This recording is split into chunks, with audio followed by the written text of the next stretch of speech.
Jaya.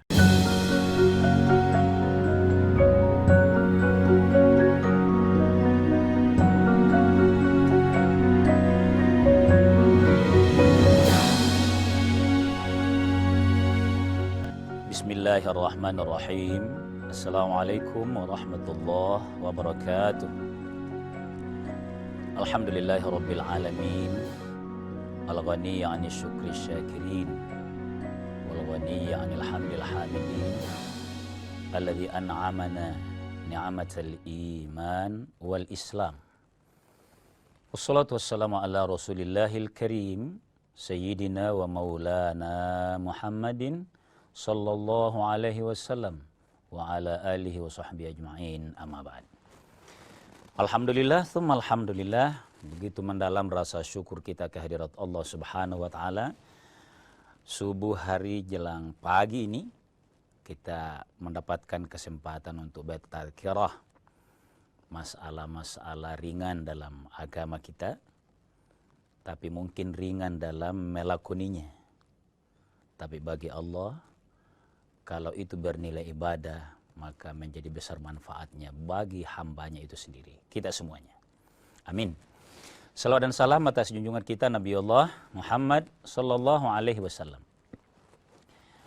Pemirsa sekalian, salah satu cara memuliakan bulan Zulhijjah itu, baik yang berkesempatan haji maupun yang di negeri masing-masing, termasuk kita di tanah air Indonesia ini, adalah memuliakan hari 10 Zulhijjah itu dengan Idul Adha, sholatnya maksudnya, dan menyembelih hewan kurban.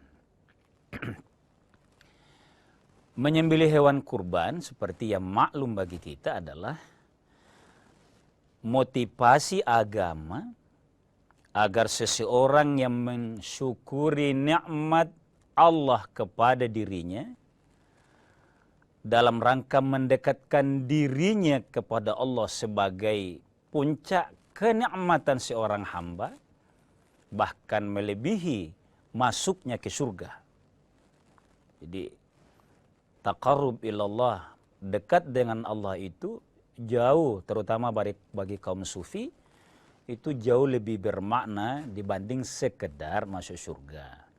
Tapi ini bukan untuk dibandingkan begitu saja. Begitu nikmatnya taqarrub ilallah. Itu ibadah kurban, terutama menyembelih hewan kurban. Nah, karena ibadah kurban ini adalah setelah rukun Islam yang kelima, syahadat, sholat, puasa, zakat, haji, lalu masih dianjurkan kembali berkurban, itu memiliki kemuliaan yang luar biasa.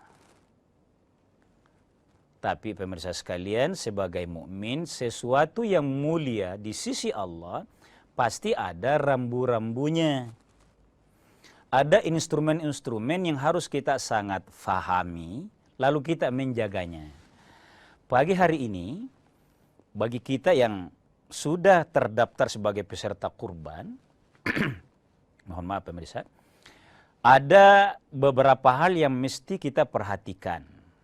Itulah sebabnya kita mengangkat tema, ada larangan bagi orang yang akan berkurban. Nah, kata larangan ini ada bagusnya kalau kita kasih deskripsi sedikit. Kita ta'rif. Nah, ada kaidah usul begini pemirsa sekalian. Ini memperkaya walau sekedar mereview saja ilmu kita. Kalau larangan itu prinsipnya begini. Al-aslu bin nahyi lil haram. Hukum asal dari sebuah larangan adalah haram. Atau minimal karaha, makruh. Nah, ini saya review ini pemirsa sekalian. Sebelum kita menyebut mana larangan bagi orang yang mau berkorban itu. Sebaliknya, al-aslu fil amri lil wujub. Hukum asal dari sebuah perintah adalah wajib. Baik hukum asal haram bagi larangan, maupun hukum wajib bagi sebuah perintah, itu akan ada instrumen-instrumen atau sebab-sebab yang dipertimbangkan oleh para ulama. Nah, ini tegas ini. Tingkat larangan itu menjadi haram atau kalau perintah menjadi wajib saja, atau ada tingkatan mendekati. Misalnya ada perintah, hukum asalnya tadi kita sebut wajib, tapi pada kesepakatan ulama menjadi sunnah. Ada banyak, itu lafaz amar semua itu perintahnya. Ada juga larangan yang berdasarkan dalil-dalil yang ada sehingga diijtihadkan oleh ulama dan disepakati oleh ulama bahwa dia bukan haram. Nah, kaitannya dengan kurban. Larangan yang berlaku bagi orang yang mau berkurban itu posisinya mana? Haramkah? Dalam artian kurbannya menjadi tidak sah atau sekedar kurang afdol. Nah, ini pemirsa sekalian, sengaja elaborasinya pelan begini agar sedikit lebih teringat kira-kira begitu. Kita lanjutkan setelah jeda sejenak.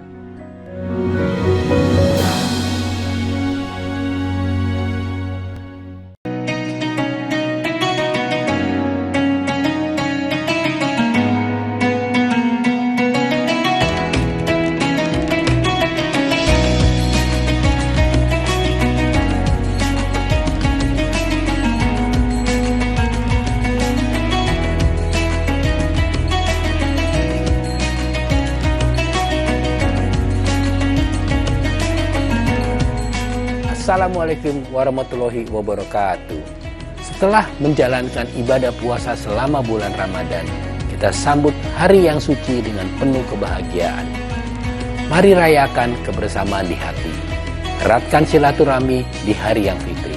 Selamat Idul Fitri 1445 Hijriah. Minal aizin wal faizin. Mohon maaf lahir dan batin.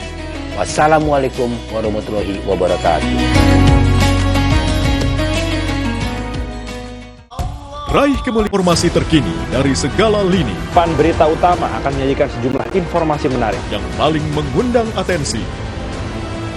Kami kompilasi berita pilihan yang sudah kami siapkan untuk Anda dan jadikan referensi utama untuk Anda. Dan Anda tetap bersama kami. Terima kasih. Sampai jumpa. Berita Utama. Ikuti pada jam-jam berikut. Live di Kompas TV.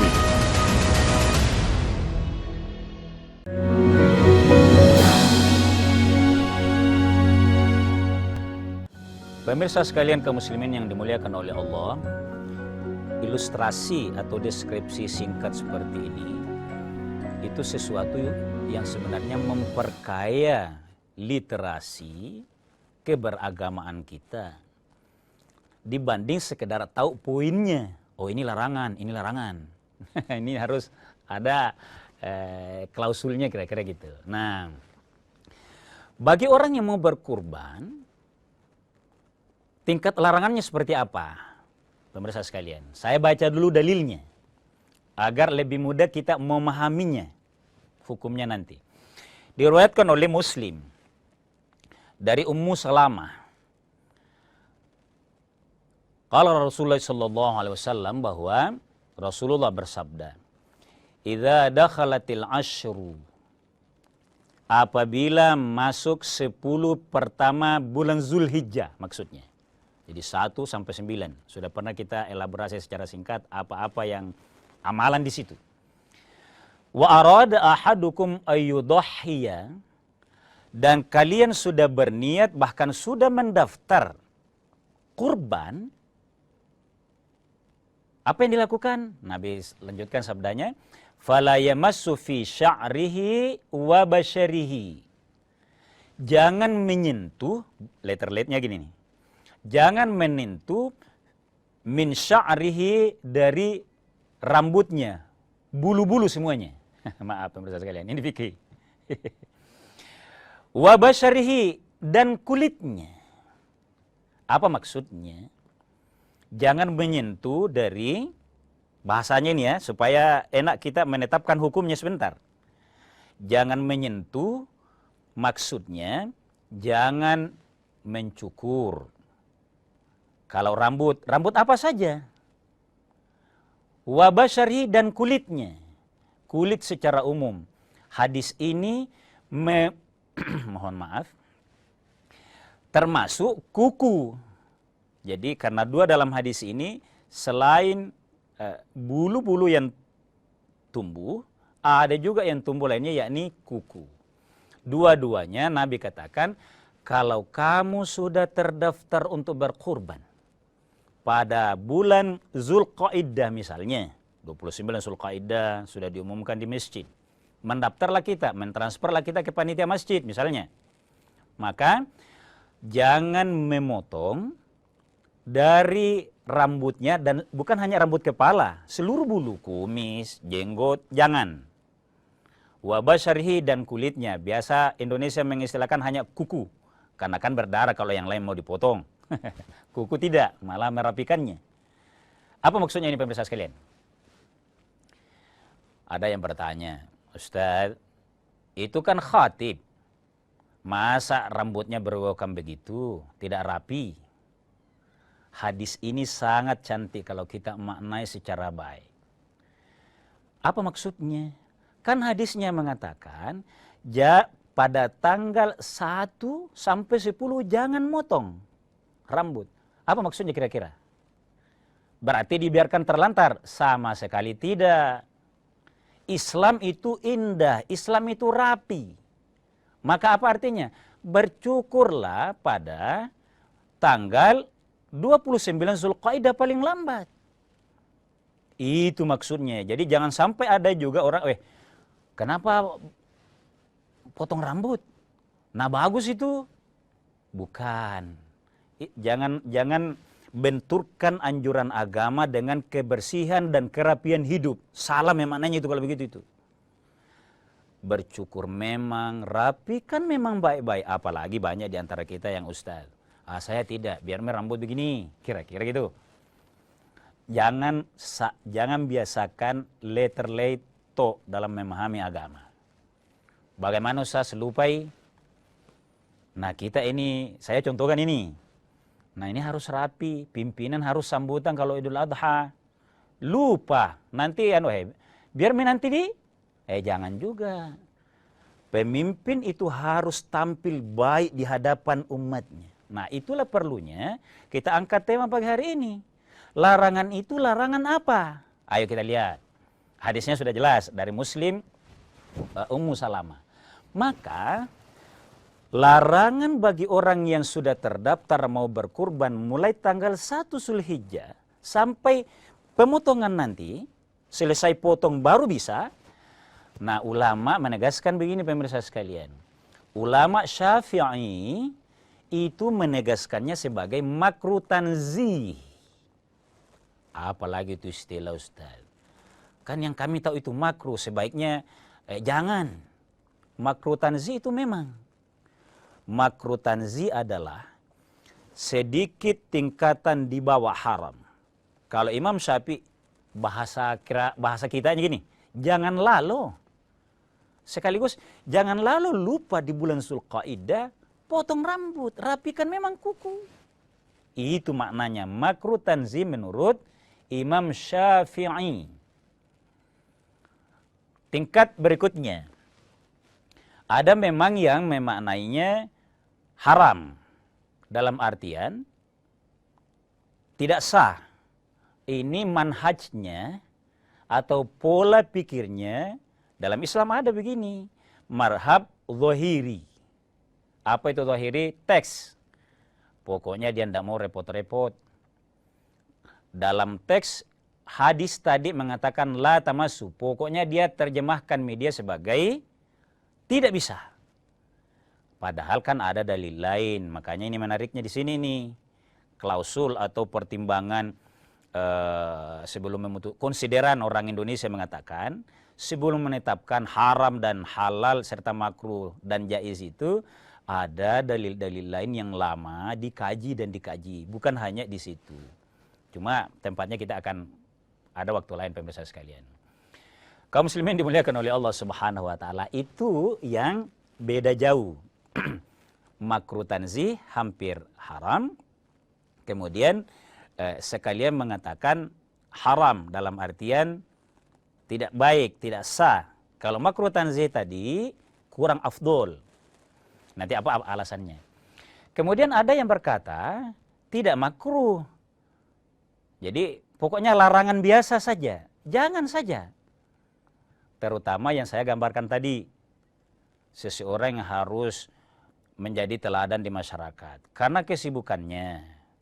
Dia harus merapikan apa pada dirinya. Termasuk motong rambut itu. Kan itu maksudnya motong rambut. Maka ada pendapat yang mengatakan bukan makruh, larangan biasa saja. Apa dasarnya? Insya Allah akan lebih bagus dalam bentuk pengajian. Nah pemirsa sekalian, kira-kira apa maknanya? Sehingga dilarang memotong rambut pada saat masuk 1 Zulhijjah itu. Dilarang memotong kuku pada saat masuk 1 Zulhijjah itu. Hadis lain menegaskan bahwa cara Allah memotivasi. Jadi saya tegaskan di situ itu. Cara Allah menjelaskan kepada umat manusia termasuk kaum muslimin untuk mengetahui betapa besarnya pahala. Jadi cara Allah memotivasi hambanya agar senang berkurban. Ada hadisnya begini, pahala yang didapatkan oleh orang yang berkurban sebanyak, pertama, bulu-bulu dari hewan yang dikurbankan itu. Kan tidak ada yang mampu menghitung itu bulu kambing itu. Tidak ada. Tapi Allah tidak menyebutkan 1000 dalam hal kurban. Kalau sholat kan 25 derajat, sholat jemaah. Kalau Lailatul Qadar lebih baik dari 1000 bulan. Tapi dalam kurban Allah memotivasi bahwa pahala yang diberikan oleh Allah kepada orang yang berkurban, kira-kira bahasanya begini, hitung itu bulu-bulunya hewan yang dikurban, termasuk rambut dan bulu-bulu yang mau berkurban. Sekali lagi pemirsa sekalian, ini cara Allah, Nabi SAW memotivasi hambanya untuk melakukan kurban itu dengan baik. Kita lanjutkan setelah jeda sejenak.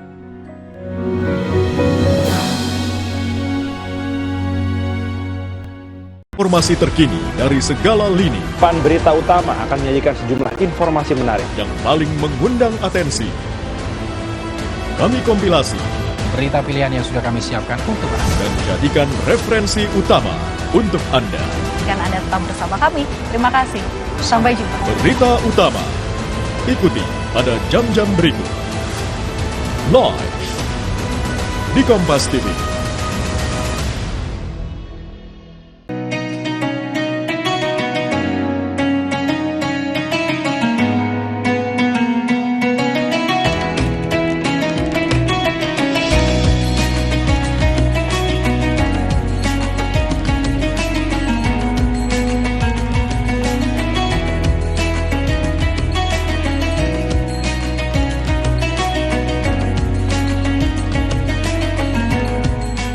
Assalamualaikum warahmatullahi wabarakatuh. Setelah menjalankan ibadah puasa selama bulan Ramadan, kita sambut hari yang suci dengan penuh kebahagiaan. Mari rayakan kebersamaan di hati. Eratkan silaturahmi di hari yang fitri. Selamat Idul Fitri 1445 Hijriah. Minal aizin wal faizin. Mohon maaf lahir dan batin. Wassalamualaikum warahmatullahi wabarakatuh. Raih kemuliaan.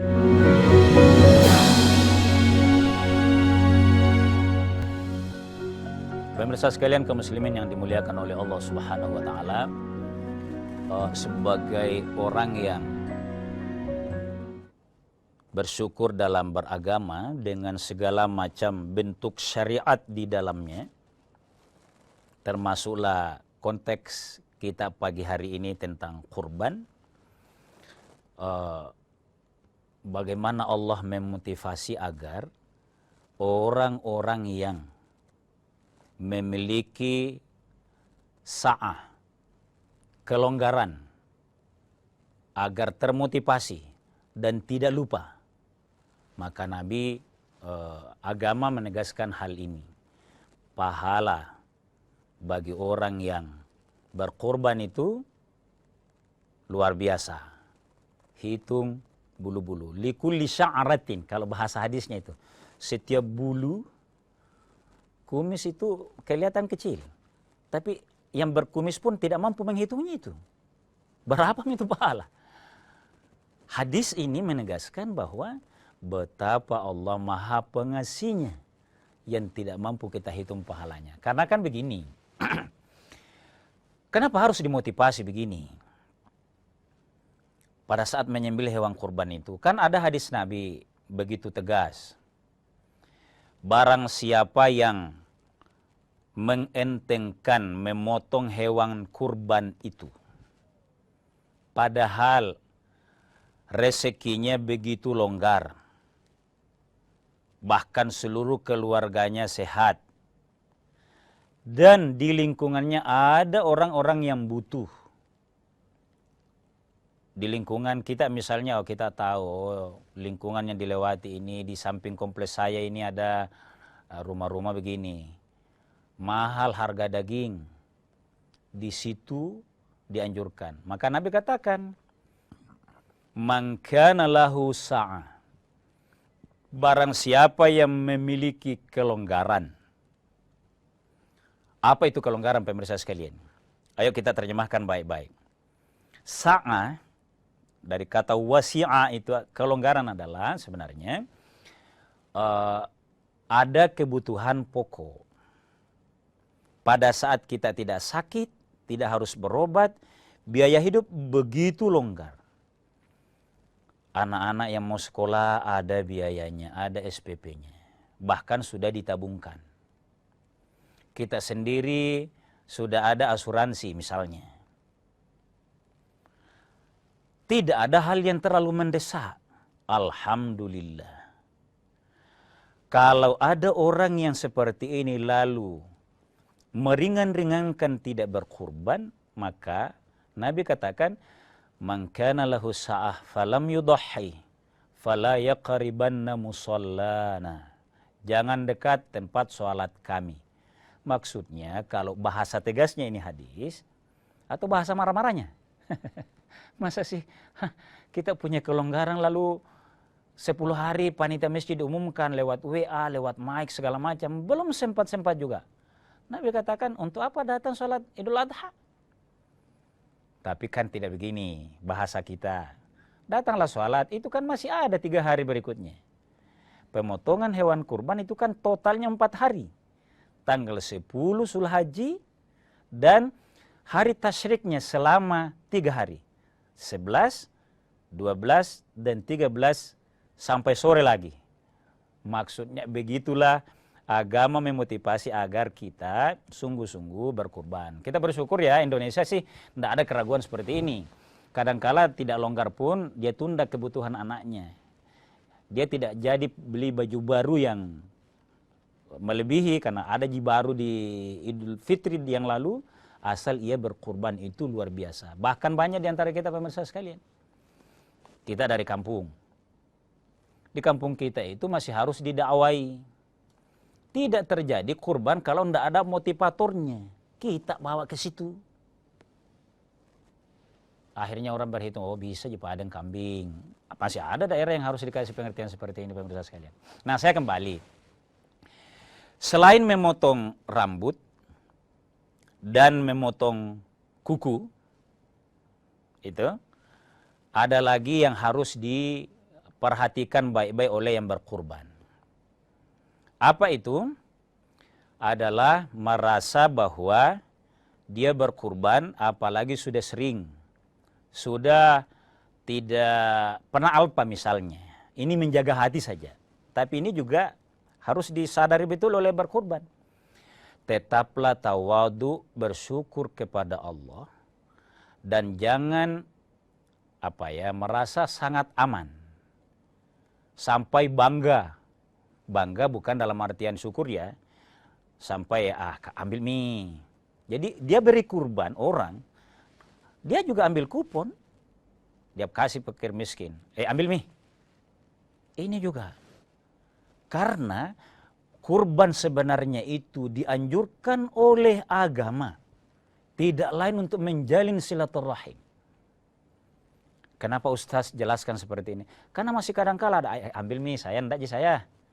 Ini karena ini niat ibadah, tetaplah tawadu dalam rangka menjaga silaturahim. Kira-kira kita bisa bilang begini. Kalau Anda lagi sibuk, kalau kita lagi sibuk, pegang kupon mau bagi ke orang, enggak usah dibagi dulu kalau hatinya tidak lagi senyum. Kenapa? Ada dalilnya begini. Dalam Al-Quran, ya ayyuhalladzina amanu. Ini bagi orang berkurban ini.